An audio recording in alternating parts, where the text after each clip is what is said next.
everyone, Princess Sarissa back, and when we last left off, we had almost completed climbing up the mountain in Drakenvale.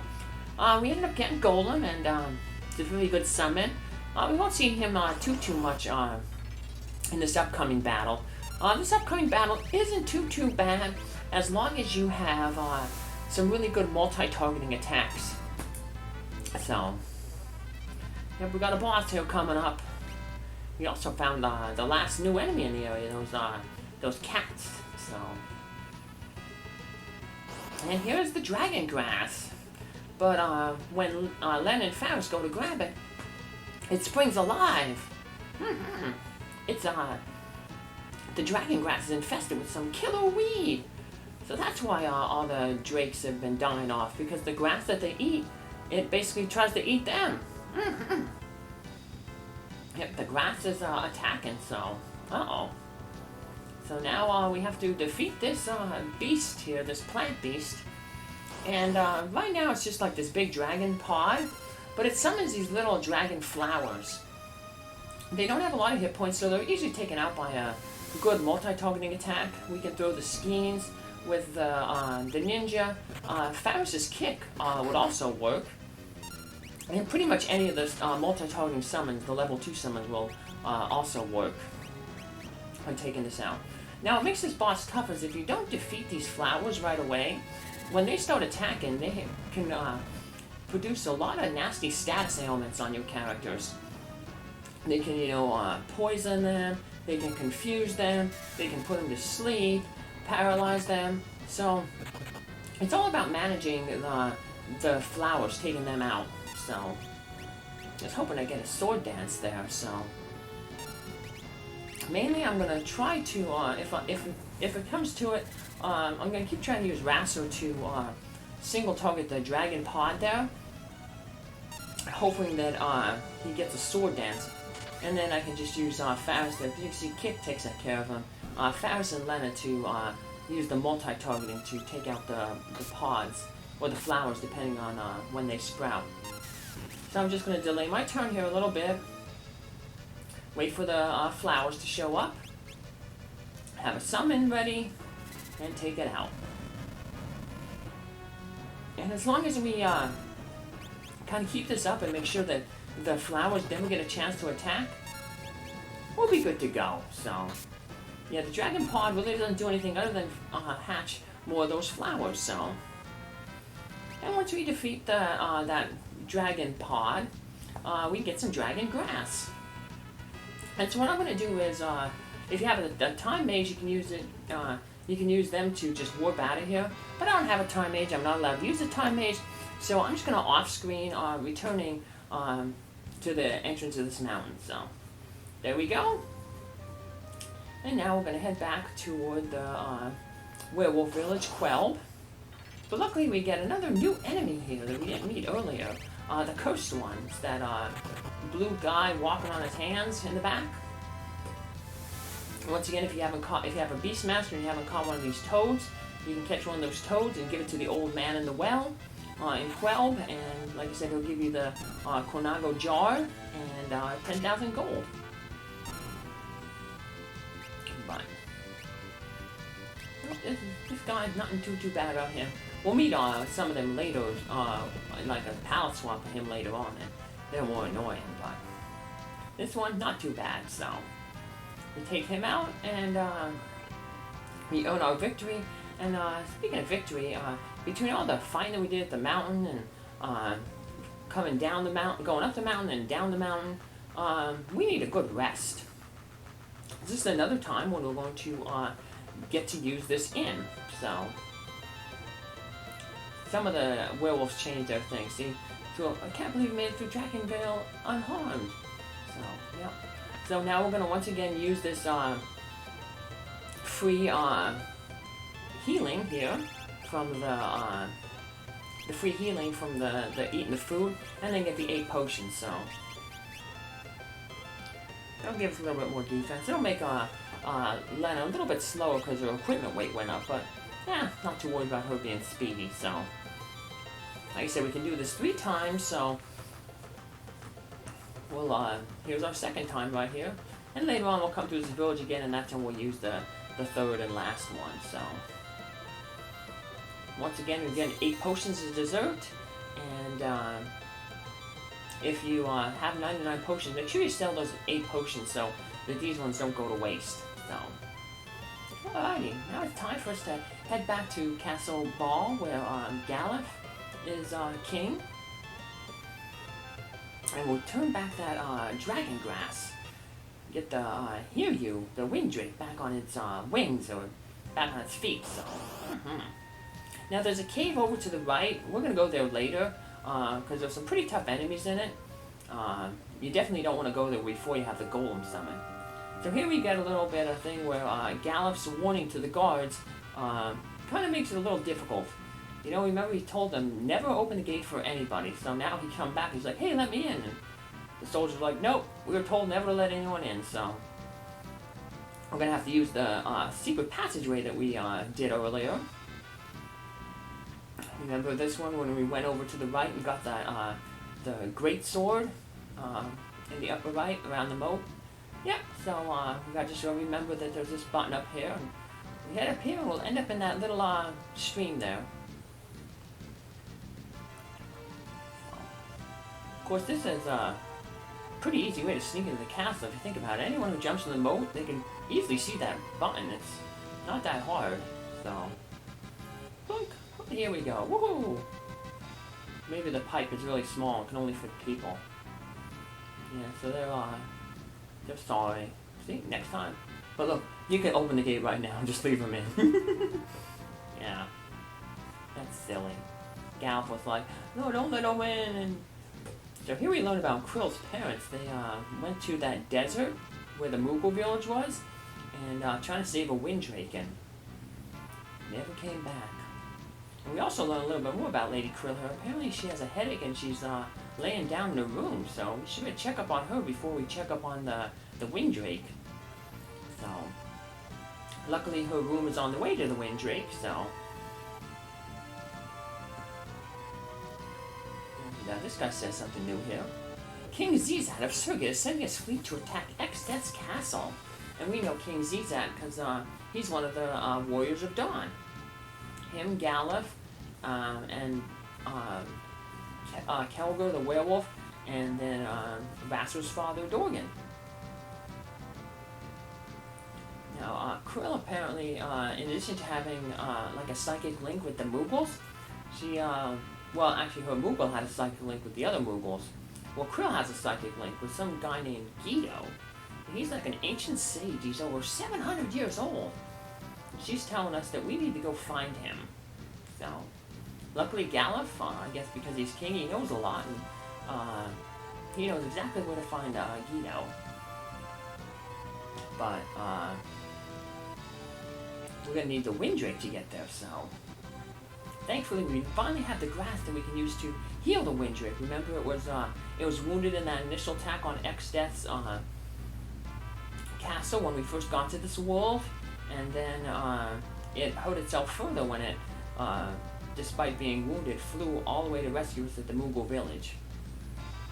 So, yep. So, yep, northeast of Drakenvale. Luckily, once we get the wind drake, we won't have to walk on the ground, and we'll be able to skip all those random encounters. So, the Moogle's still saying, Kupo Popo. We'll go up here and feed the wind drake the grass, and we'll be good to go. This is easy. Alright, come on. Uh-oh. But we have a little bit of problem. Apparently, the dragon is scared to eat the grass because it knows that every time it went to try to eat the grass, it attacked it. So, uh-oh. So once again, Lenna is going to kind of make a sacrifice to try to heal the wind drake here.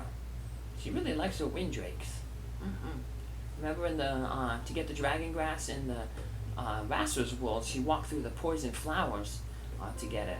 Well, now she's gonna eat a little bit of the dragon grass, even though it's poisonous to humans. to just kind of show the Windrake that it's okay to eat. It's not going to eat me back. So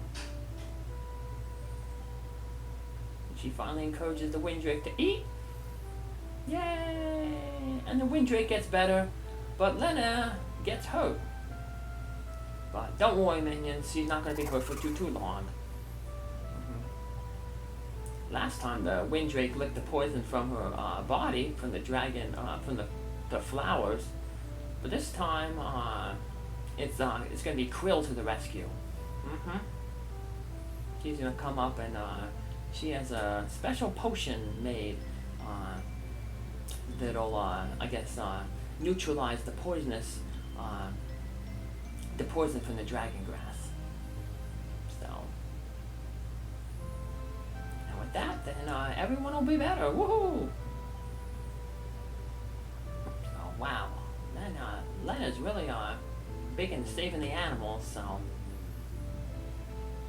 and of course she thanks Krill, but Krill just says, you know, hey, we're even. Don't worry about it. You saved my Windrake, so you know, we're all friends. We don't owe each other anything. So. Alright.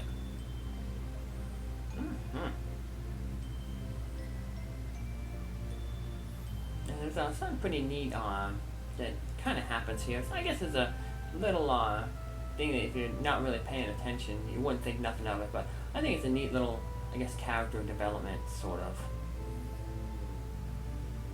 So, let's send Krill back to her bed. To get better. She waves to us. She's breaking the fourth wall.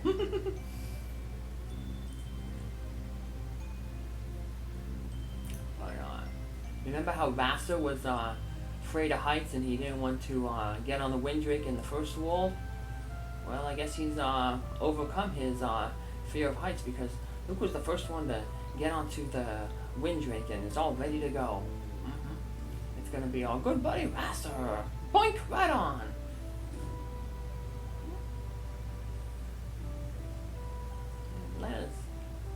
Now the Windrake is just gonna be like the Windrake in the other world.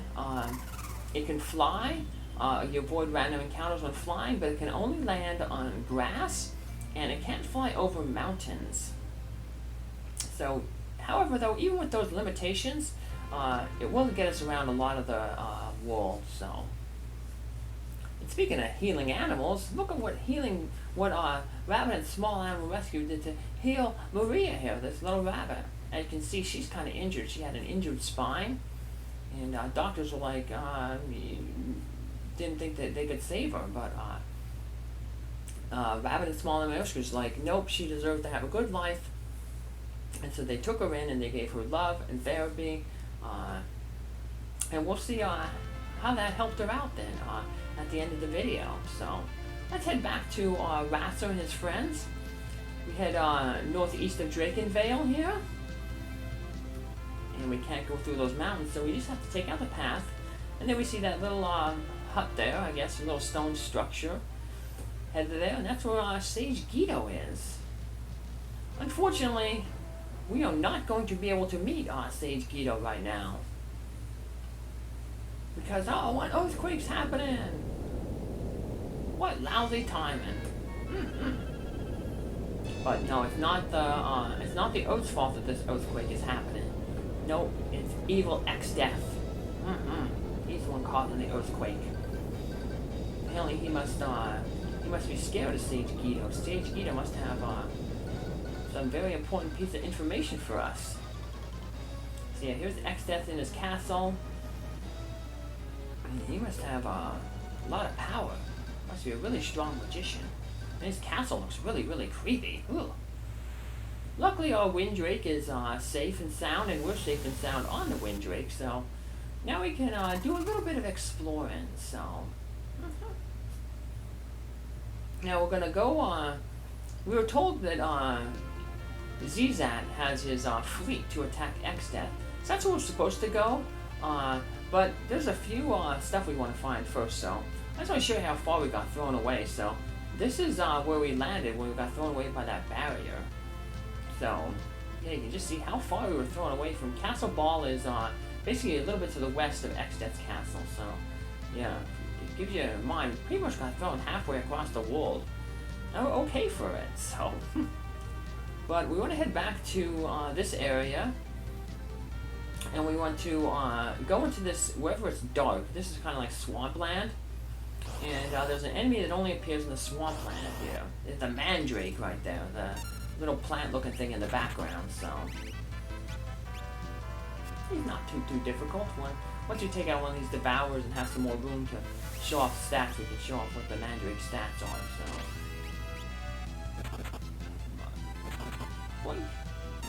all right. You know, so because Lenna ain't gonna do too much damage with any of her attacks. So. Alright, now let's look at the mandrake stats. So, weak against fire. A lot of plants tend to be weak against fire. I keep trying to get the sword dance to come up, but I got it a few times off screen, but nothing on screen. So, alright, now before we head to the desert, because we have some enemies there we want to encounter, let's head over to Zizit's castle, Surrogate Castle. Okay, down there is Castle Ball. If we just head west from the exit of Castle Ball, here we are. We're going to end up here at this other castle, and this is Zizit's castle, Surrogate Castle. And they were like, "Who are you?" And as you can see, there's an easy button there. We just press that button, and the guards are like, "Hey, what are you doing?" Yeah. Luckily, the captain of the guard here, he comes out and he knows who Galuf is. Makes sense. And he tells us to come on to the castle. And we can get a few good treasures here. We can also buy some stuff. Mainly we just want to buy a new spear for Galuf or any of our future Dragoons. So, yeah, here's the guard who gives us permission to take anything we want in the castle. And there's not too much treasure in the castle. Some of the treasure we won't be able to get right now. But there are some things that we do want to get. So, first thing you want to get, it's not going to be useful for our party, but if we go into the King's Chamber here, and we read this book, we get another song for a bard. So if you have a bard, here's another song. When the bard sings it, it increases the speed of the party, so makes them act faster. So it's good for bosses, so it gives you more turns to the boss's turn. So, you know, we head out here and we sneak behind these towers. We head back here, and nothing in this pot over here. Check real quick. It looks kind of suspicious, but yeah, it turns out there's nothing in it. Nope.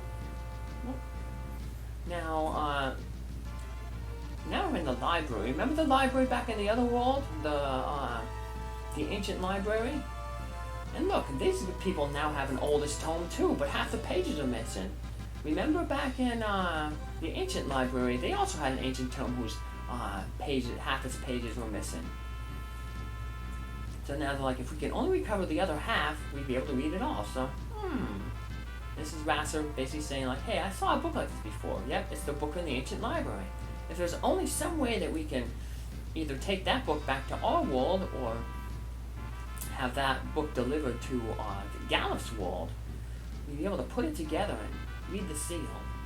And here in another part of the library, there's a treasure chest over there to the left. We're going to have to go around to get that. But in order to go around to get that, we're going to have to do some, like a little mini game here. There's all 3 books here, and we just have to take them back and put them on the correct shelves. So, upper left is like the ABs, and then we just have to look at the bookshelf. So, this is Registry of Monsters, so we've got to look for the R's. We find it, and then we just put the book back. It gives us the option to put the book back. Just say no if you got the wrong shelf. Nope, still wrong shelf. And here we go, the RS shelf, put it there. Now we have to reshelve all of these books correctly. We're Ronka, so we gotta go to the W's, there we go. And once we reshelve all the books, this lady will be like, hey, thanks a lot, and she's going to go back to her room. Now,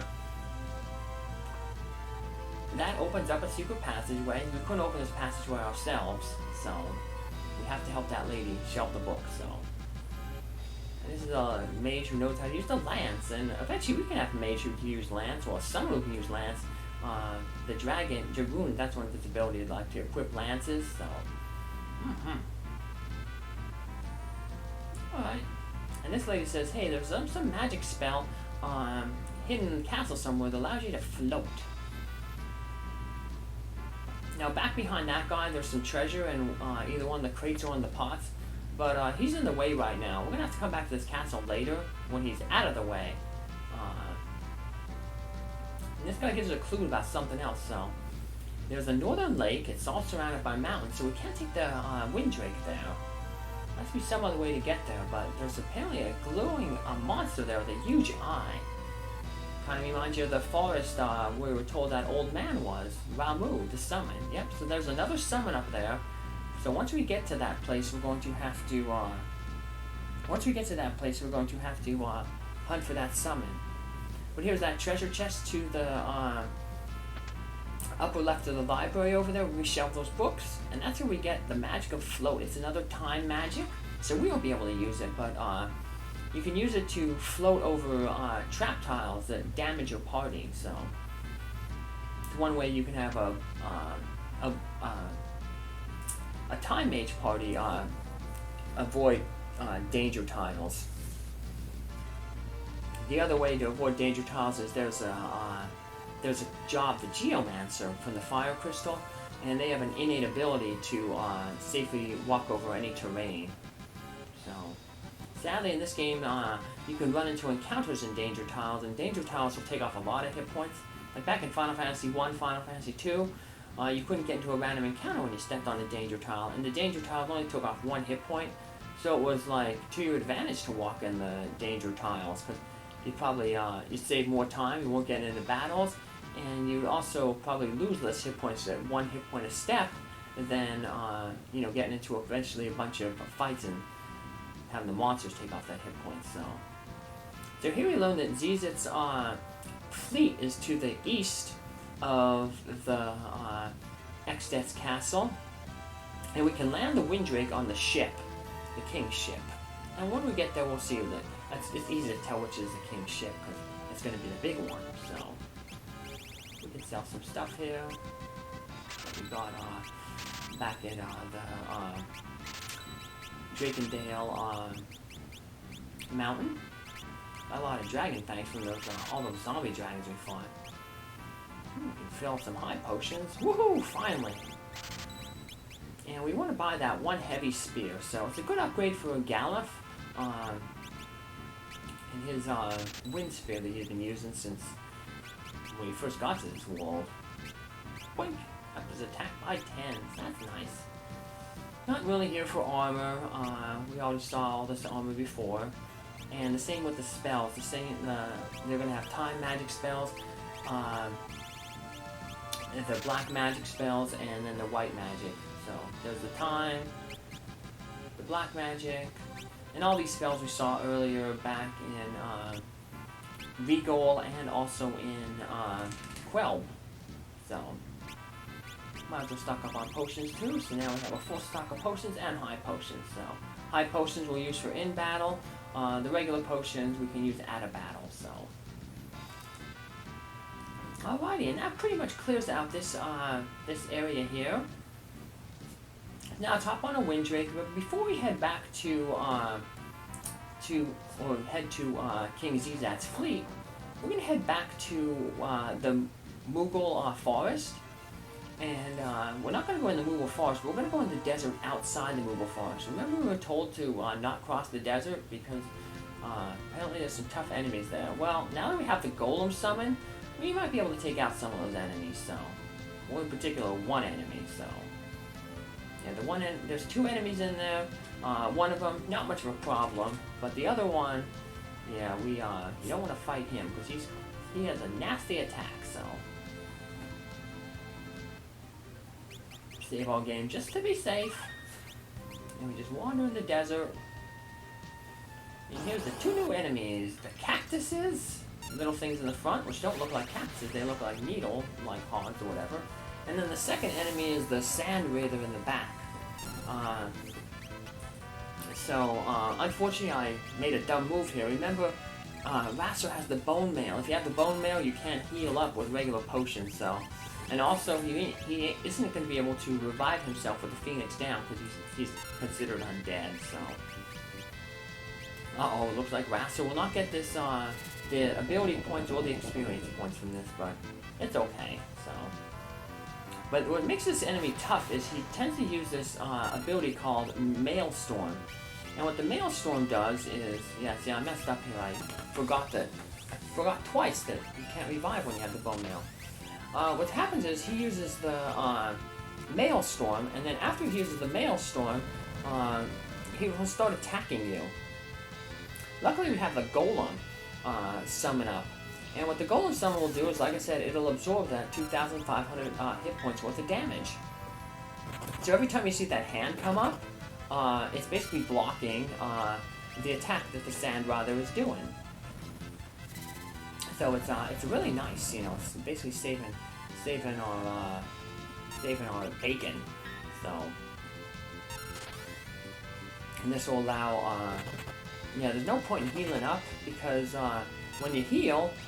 He's just going to use that Maelstrom again and bring you back down to the single digits, so... This is why you didn't want to fight him without the Golem Summon. So, because otherwise he would, he'd be really hurting you, so... That's a nice counter there from Faris. Ooh, nice critical hit there. Woohoo! This guy has a lot of hit points, so... Just to be safe, I wasn't sure how much damage Golem took, but if Golem doesn't reappear again, and then that means he still has some hit points. The initial summon still has some hit points left. So you might want to keep track of that, like, on a piece of paper on the outside. I wasn't really paying attention to it, but just to be safe when they missed that attack, she dodged that attack, I was like, okay, that's better safe than sorry. It's better to potentially, you know, spend a few little extra MPs and have it not do anything than to try to hoard that MP and then find out that your Golem Summon ran out and the Sandrather starts taking out a whole bunch of your party members, so... This guy gets some pretty good experience, so... And there we go. We get a little power thing. So, now, outside of battle, though, that restriction of RASAR not being able to be revived by a Phoenix down or being healed by regular potions doesn't apply outside of battle. So in the status menu here, we're okay. So I'm going to pitch a tent, and tents are going to become kind of obsolete. They basically are obsolete now. You'll notice I'm going to have to pitch another tent a little bit later to max out Lenna's MP. So there's some weird tower there. Can't get to it. If we head over here, this is the island, remember where we landed at. If you want to get more tents, remember you can land there, fight those POW enemies, and they always drop tents. But now we have to head east of Extet's castle, because that's where we were told that King Z is at. So there's the fleet. You can tell which one's the king's ship, because it's that real big one right there. So we're going to land here real quick. We're going to pitch another tent so that Lenna will have full magic points for doing a bunch of summoning, because we're going to have a little bit of a fight on our hands coming up. But that'll have to wait until next episode, because we're running out of time here. So take care, have a good one. But before we go, let's go revisit Maria and learn more about her story. So here she was. Maria was eventually able to manage up to 10 hops, but she still preferred to run around on her little cart. Yeah, see that cart is wheeled on the back, and the harness lets her just basically use her front legs to maneuver herself around. So kind of like Wheelie Willie, that famous Chihuahua. So that's a good book to get. How Willie got his wheels and how Willie got his wings. But Maria here lived out the rest of her life, loved and cared for. And her legacy lives on, and all the animals helped through Rabbit and Small Island Rescues. And you can help Rabbit and Small Island Rescues by making a small donation. A link is in the video description. Bye!